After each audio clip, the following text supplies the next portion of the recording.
Boa tarde, tudo bem com vocês? E hoje a gente continua tratando sobre as perguntas que vocês deixam para mim ou no Facebook, ou através dos atendimentos que eu faço de astrologia, enfim, no Face, no e-mail, né? Aliás, se você quiser entrar em contato comigo para deixar a sua pergunta, você vai mandar para M, é a consoante, M de Mônica, M. Eu vou soletrar meu sobrenome, B de Brasil, U de Unido, O de Osvaldo, N de Navio, é o buon, B-U-O-N, @terra.com.br. Você vai mandar sua pergunta ou se você quiser ligar para a editora onde eu trabalho, você vai falar com a Márcia e ela vai anotar sua pergunta e eu vou responder no próximo programa, tá bom? O número do telefone é 011 4708 1950. E a primeira pergunta veio da Regina. Ela disse o seguinte para mim: Mônica, o que a gente faz para não ser esponja? Ela fala assim: Mônica, eu sinto a pessoa com problema e se ela está doente, eu fico doente como ela. Ela é muito esponja, ela pega realmente muito problema. Geralmente o signo de peixes é muito esponja. Aquário também tem uma questão de ser esponja também. Mas olha, não tem como, né? Aqui que a gente tem que fazer, a gente tem que se proteger. A gente pode tomar os banhos de água e sal, como às vezes a gente não sabe, por exemplo, se o seu orixá é Oxalá ou Iemanjá, não é bom você tomar banho de água e sal de todo, inteiro, desde a cabeça. Para você se preservar e não errar, toma um banho de água e sal sempre do pescoço para baixo, que ele vai expandir tua aura, porque a aura, eu sempre falo, a aura é fininha, como se fosse uma teia de aranha, muito fininha. Então, quando uma pessoa lança alguma coisa, um olhar meio estranho para você, ou ela te ofende, ou ela grita, como ela é muito fininha, ela acaba se soltando, abrindo uma espécie de um buraco. Então, a gente tem que se proteger.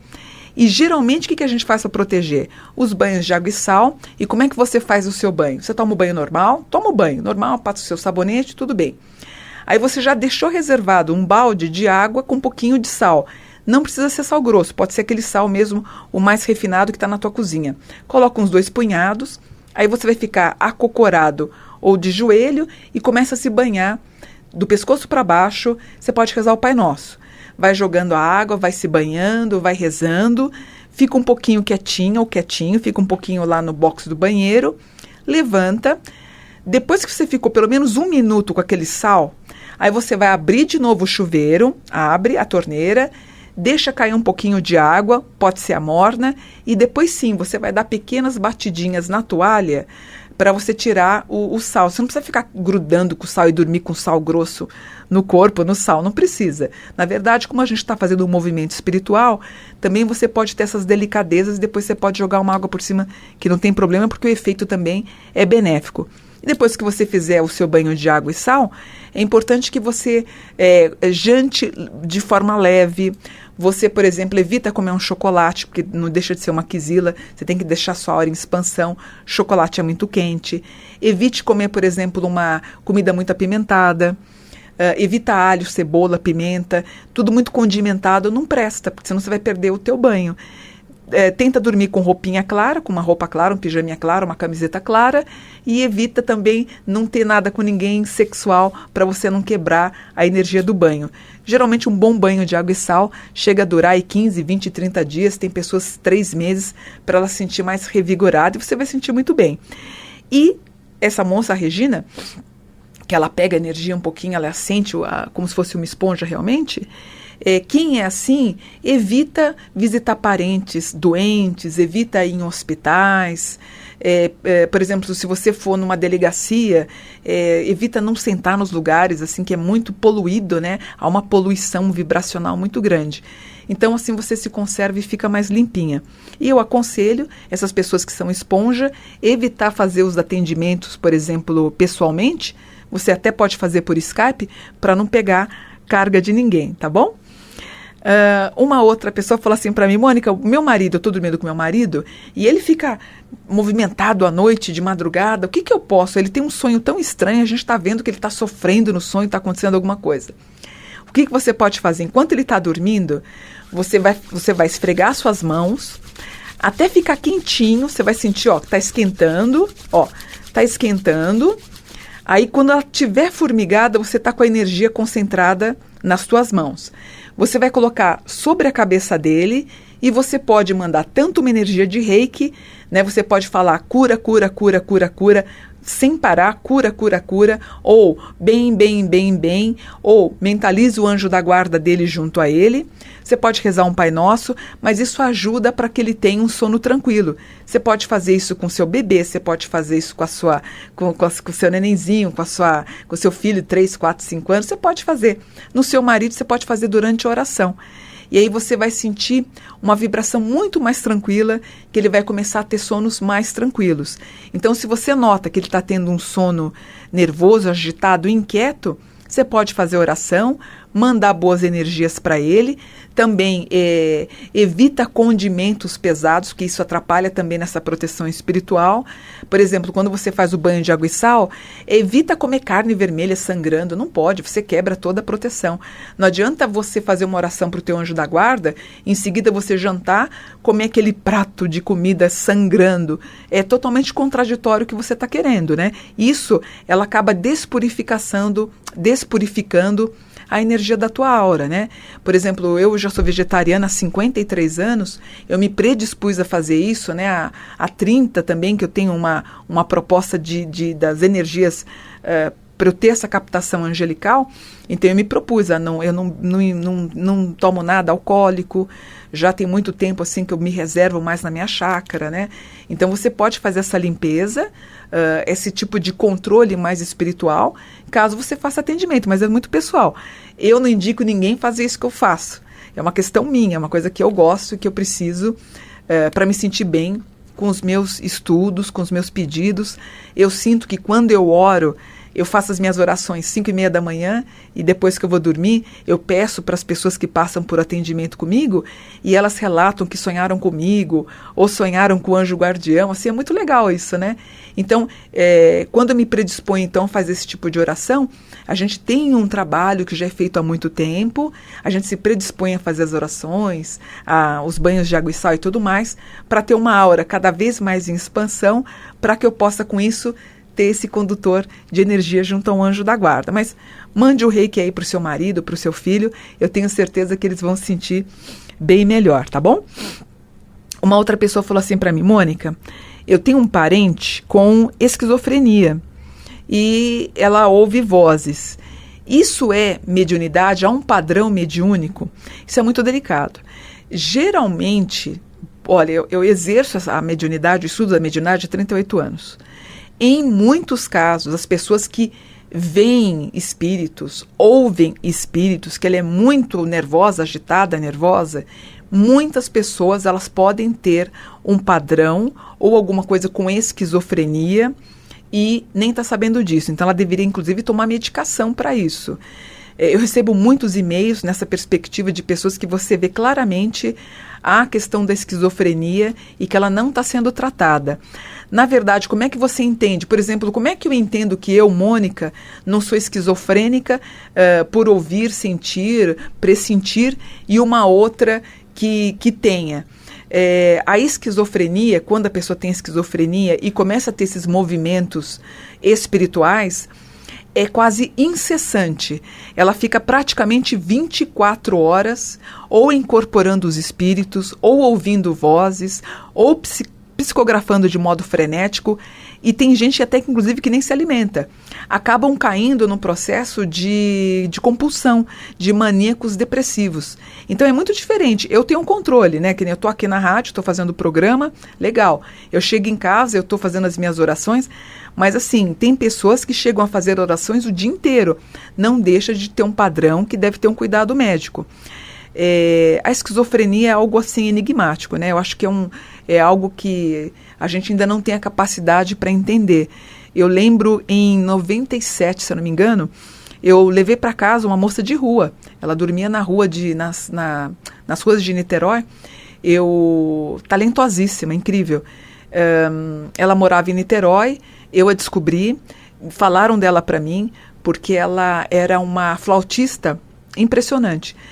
Tão grandiosa, tão interessante, que eu comprei até aquela flauta transversal que ela manuseava e fazia um trabalho bem interessante, apesar da esquizofrenia.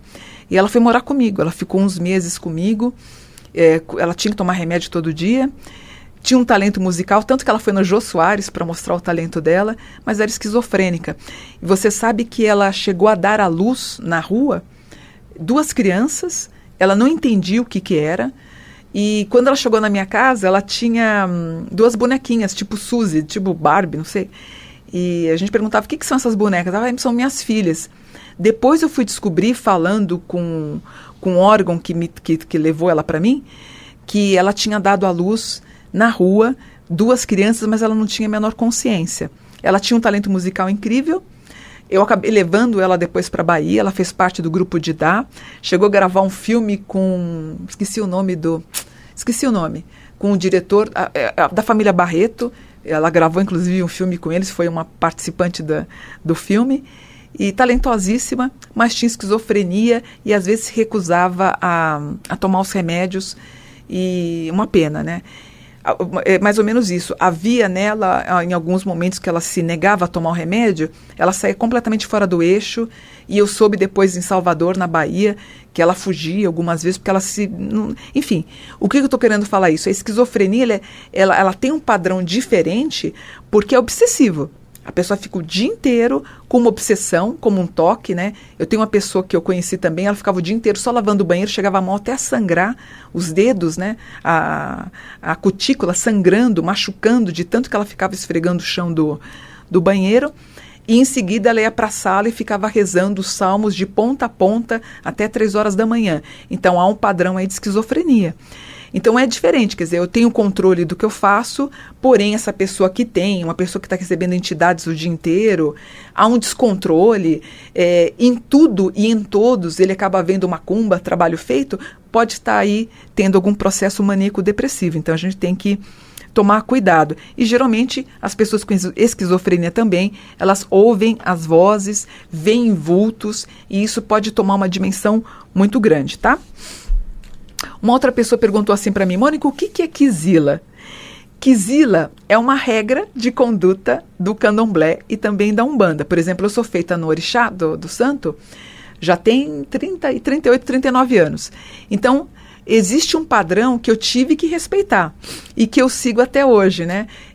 Mas assim, curiosamente, tem 38 anos, gente, que eu não como alho, não como cebola, não como pimenta, porque meu pai de santo disse que isso tirava a energia e a força do orixá. Então, assim, eu evito comer esse tipo de comida. E como eu sou vegetariana, como as folhas e os legumes, eu acabo, assim, ignorando esses condimentos, né? E eu creio que isso acabou favorecendo em mim até a projeção dos processos mediúnicos e da boa leitura do mapa astral por conta disso. Então, são resguardos. Então, por exemplo, a Kizila, se você está no culto usando o quelê, por exemplo, você não pode, depois de uma limpeza, que nem a gente contou da limpeza d'água e sal, você não vai poder fazer sexo, você tem que se resguardar.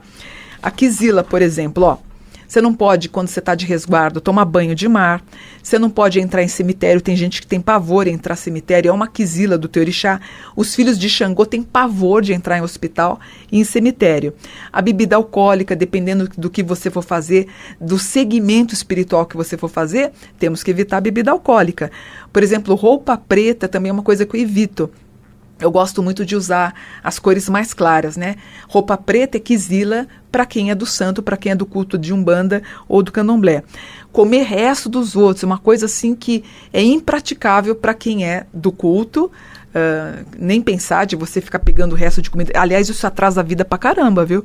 Você que fica com mania de ficar roubando comida do prato do seu filho, da sua esposa, do seu marido, não faz isso não, porque dá atraso de vida, tá? Por exemplo, eu do culto, e por conta da minha espiritualidade, desde 2007 também, eu não vou no cabeleireiro. Eu faço meu cabelo em casa, eu mesmo pinto, eu mesmo escovo, por isso que sempre você vai me ver de cabelo preso. Na verdade, é um pouco de preguiça de fazer escova, não curto, então eu não vou em cabeleireiro, não faço unha com ninguém. Precisa tomar muito cuidado a pessoa que coloca a mão na tua cabeça. Por isso que, geralmente, você tem aquela sua cabeleireira que você vai, que você confia há 20 anos que você está com ela, ou o rapaz que só corta o cabelo com um determinado barbeiro, É por isso, a energia da nossa cabeça é muito poderosa, sabe? A pessoa tem que ser muito bacana para colocar a mão na nossa cabeça, não é qualquer um. Então a gente acaba até criando um vínculo muito grande com as pessoas que acabam cortando e mexendo no nosso cabelo. Mas eu particularmente eu não deixo ninguém pôr a mão no meu cabelo, não gosto, me incomoda. Então eu guardo muito a minha moleira, não me sinto confortável e eu mesmo acabo pintando, eu mesmo dou um jeito no meu cabelo. Nem sempre fica bom, paciência, mas assim, eu prefiro me resguardar até para ter uma questão espiritual mais preservada, tá? E evita-se, então, também pede para a quisila, senão você inquisila, você ficaria mais sujeito a uma energia negativa, ficar andando encruzilhada. Ou quando você andar encruzilhada, pede licença para a esquerda, você pode falar a palavra maleme. Maleme é tipo, dá licença, não quero incomodar ninguém, passa e não mexe. Ou, por exemplo, quando você vê nas encruzilhadas algumas pessoas que moram na rua, mexendo nas oferendas da encruzilhada, não mexe, não questiona, não reclama. Aliás, deixa eu contar uma coisa para vocês. Um dos motivos que as pessoas que fazem oferendas, principalmente os nigerianos, que me contou isso foi um nigeriano, que eles colocam moedas nos alguidares e tudo mais, é para aquela pessoa curiosa ou aquela pessoa que tem a cobiça, quando ela pega a moedinha ou o dinheiro que está lá, na verdade acaba pegando a tal macumba para ela. Então é uma coisa curiosa. Então evita olhar, ou quando você olhar, você pede desculpa, pede maleme, porque aquilo não é para você, é uma coisa que você vai passar assim com tranquilidade, tá bom? Então quisila é mais ou menos isso. Na verdade é um resguardo. Por exemplo, eu sou filha de Logun-Edé, então eu também evito, eu não como mesmo peixe, né? Há 54 anos que eu não como. Mas assim, quem é filha de Oxum, por exemplo, não vai comer... oh meu Deus, esqueci o nome. Poxa, fugiu o nome, daqui a pouco... Camarão, lembrei. Não vai comer camarão. Filho de Iemanjá também não vai. Quem é filho de Oxalá, evita usar preto, usa cores mais claras. Se você é filho de Xangô, você vai evitar, por exemplo, o quiabo, você vai evitar o feijão branco. O feijão branco é uma quisila dos filhos de Xangô. Então, o filho de Xangô também detesta hospital, como eu falei, não gosta de ir em cemitério. Então, quando você tem até a morte de um parente, aquela pessoa em casa falar, eu não vou, provavelmente é filho de Xangô. Que mais? Tem tanta coisa. Por exemplo, em Ançã, tem a questão do dendê, então você deve pedir maleme antes de comer acarajé. Oxóssi, os filhos de Oxóssi, o milho, então, o coco. Por exemplo, eu sou filho de Logum, eu adoro comer coco, né? Eu quebro o coco em casa, adoro comer o coco. Eu peço maleme para o meu pai para comer o coco e por aí vai. Então, são as quisilas que você tem que respeitar, certo? Que mais? Uma coisa interessante que pode servir para você que você está me ouvindo. Tenho um cliente meu, não é cliente, um consulente que fez mapa comigo. Ele estava casado há 20 anos e se aproximou de uma colega de trabalho dele, um pouco mais jovem que ele. Começaram numa grande amizade e ele praticamente ficou encantadíssimo com essa pessoa. E ele falou assim, Mônica, como é que eu sei? Ele falou, eu gosto muito da minha esposa, não é aquele amor, eu gosto, hoje é mais uma irmã. Mas eu estou literalmente apaixonado por essa moça que eu conheci e eu dei força, através da leitura de mapa, eu dei força para ele ficar com essa outra moça. Eu entendi que esse casamento de quase 20 anos já estava realmente acabando.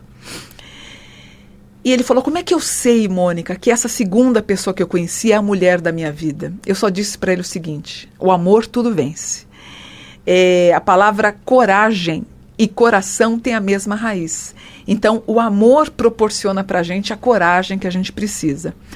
E uma coisa que eu queria falar para vocês, muitos casamentos que a gente vê hoje, de 15, 20 anos, em vidas passadas, vocês poderiam ter sido, muito provavelmente, irmãos. Aí vocês voltam, se reencontram, acabam casando, mas é um namoro gostoso, mas ele é meio frio, ele é meio irmão, não tem aquela coisa da paixão, do tesão. É uma coisa meio morna. E um dia pode tender a terminar, e você acaba tendo uma boa lembrança, como se fosse um irmão teu. Muitos desses casamentos, dessa vinda de irmãos que acabam casando, na verdade eles foram irmãos, eles voltam, acabam casando, são aqueles casamentos que não tem sexo há 1, 2, 3, 4 anos, eles dormem juntos, fazem tudo juntos, assim, almoçam juntos, dormem juntos e tal. Às vezes os filhos acabam dormindo no quarto dos pais, mas você percebe claramente que, na verdade, eles foram irmãos em vidas passadas. E o que acontece? Ou a moça ou a esposa, ou o esposo, acaba depois conhecendo uma pessoa, fica enlouquecida por ela, não consegue fazer mais nada pensando nessa segunda pessoa, onde essa pessoa seria, na verdade, a verdadeira alma gêmea da pessoa. É lindo, né? Eu não sou pudica, não sou moralista, eu faço os meus atendimentos diariamente, 12 horas por dia eu faço aula e os atendimentos, eu escuto tudo todos os dias e geralmente a pessoa acaba se abrindo e falando isso para mim. Mônica, eu amo a minha esposa e amo também essa pessoa que eu conheci. E na maioria dos casos acaba a pessoa depois ficando com essa segunda, que era a verdadeira alma gêmea. Acho que a gente tem que ser feliz. Se você vive um casamento aguado, vamos ser sinceros um com o outro. Eu acho que esse comodismo de alguns casamentos é tão inviável, né? Eu sou espiritualista, creio em vidas futuras também, no retorno, mas a gente tem que, nós somos feitos de matéria também, né? Então há o desejo, né? Eu não sou só o espírito. Não é só o desejo sexual, há o desejo intenso, onde a pessoa fica 24 horas pensando na outra, a outra também. Como é que a gente pode cortar esse grande amor? Eu acho que a gente tem que dar vazão também. E lembrando do coração, que eu falei para vocês, que tem a mesma raiz da palavra coragem. Você sabe que você está indo no caminho certo, seja ficando com a sua esposa ou esposo, ou seja ficando com essa segunda pessoa que você conheceu, porque o amor vai te dar coragem, geralmente para você abandonar uma estrutura familiar, para começar uma nova. Tudo é válido. Para o homem é muito mais difícil, eu sempre falo isso, né? E aí nós temos as questões dos bens, da separação, 50% para cada um. Você tem o afastamento dos filhos, que não pense você que é muito difícil, né? Para o homem é muito difícil separar dos filhos. Ele ama tanto quanto a esposa e ele vai começar uma nova vida. E às vezes a gente tem aquele problema da mãe fazendo a caveira do pai para os filhos, o que é uma pena. Como espiritualista, eu sempre dou força para o amor. Seja no casamento, seja que você tenha conhecido uma outra pessoa. Aconteceu comigo, né? Eu vim de um casamento onde o pai da minha filha ele tinha vivido uma outra estrutura. Quando a gente se conheceu, foi impactante. E ela também, na época, né, a esposa do pai do meu filho, também estava querendo se envolver com uma outra pessoa. Acho que a gente não pode viver de mentira. Eu acho que a gente tem que descobrir o que é o amor e o que vale a pena. E, claro, ter o critério para a gente entender e falar sobre o amor, que é diferente da paixão sexual. Uma coisa é a paixão sexual, que vai acabar terminando, porque um dia a intensidade acaba, mas a gente sabe quando a gente tem aquela mistura de amor e da atração sexual também, que é esse conjunto, né? É quase a energia, esse vórtice de energia, quando o casal se encontra na união sexual, aí a gente tem certeza que a gente está vivendo também, além do encontro intelectual, moral, pessoal, sentimental, a gente tem também a conjunção sexual, que forma no casal essa união tão linda. Tá bom? Espero que vocês tenham gostado, então, das respostas, das perguntas que vocês fazem para mim. Eu deixo meu telefone de contato lá da editora, é o 4708-1950. Você vai falar com a Márcia. Nós trabalhamos, nós atendemos das 8h30, 9 horas até o meio-dia, paramos para almoçar, retornamos às 2h, das 2h até 5, 6 horas da tarde, a gente está atendendo o telefone. Se você ligar para lá, você vê que a gente não está atendendo, é porque a gente está numa outra linha, também auxiliando alguém que está procurando a gente, e as pessoas ligam muito aflitas, muito preocupadas, então a gente trata todo mundo com muito carinho. Ou você pode mandar um e-mail para mim, que eu vou te responder com imenso carinho. m.monica.terra.com.br. Eu espero você para fazer a sua análise do mapa astral, para a gente fazer as previsões de hoje para mais um ano. Eu tenho certeza que você vai adorar, tá bom? Fiquem com Deus, um bom final de semana a todos, e semana que vem eu volto para mais um programa. Mônica Bonfilho, gratidão, namastê.